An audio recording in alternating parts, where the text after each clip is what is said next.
ঈদের সময় যে যার সাধ্যমতো একটু মুখরোচক খাবারের আয়োজন করে থাকেন। সেই আয়োজনে অন্যতম অনুষঙ্গ গরুর মাংস কিনতে পাড়া মহল্লার দোকান কিংবা বাজারে বেশ ভিড় দেখা গেছে।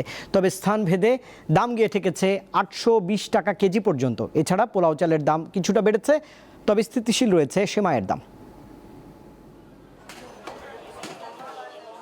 ঈদের দিন সকালে একটু মিষ্টি মুখ করে নামাজ আদায় করতে যাওয়া, সেজন্য এদেশের ঘরে ঘরে সেমাই একটি বহুল ব্যবহৃত খাবার।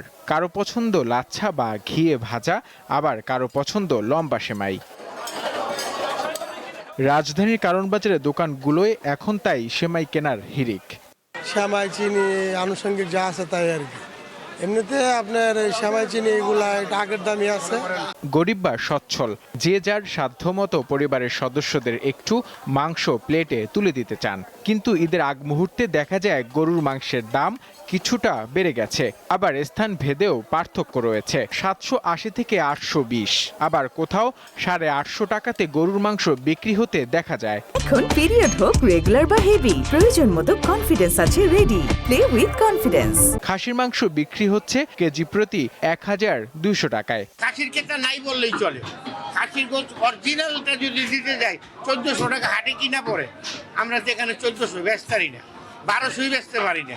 780 টাকা পাইছি এবং গরুর মাংস বেড়েছে পোলার চাল ও আলুর দামও, তবে আগের চড়া দামে স্থিতিশীল মশলার বাজার। যেটা পোলার চাল সেটা মোটামুটি ভালো দাম বাড়ছে, শুধু একটা পণ্যের দাম বাড়ছে 120, 130, 35টা সবচেয়ে ভালো যে চালটা, সেটা এখন 140, 45 টাকা।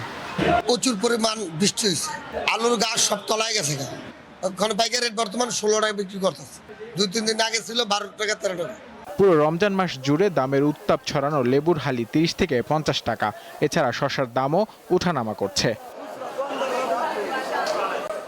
নূর আলম, দীপ্ত সংবাদ, ঢাকা।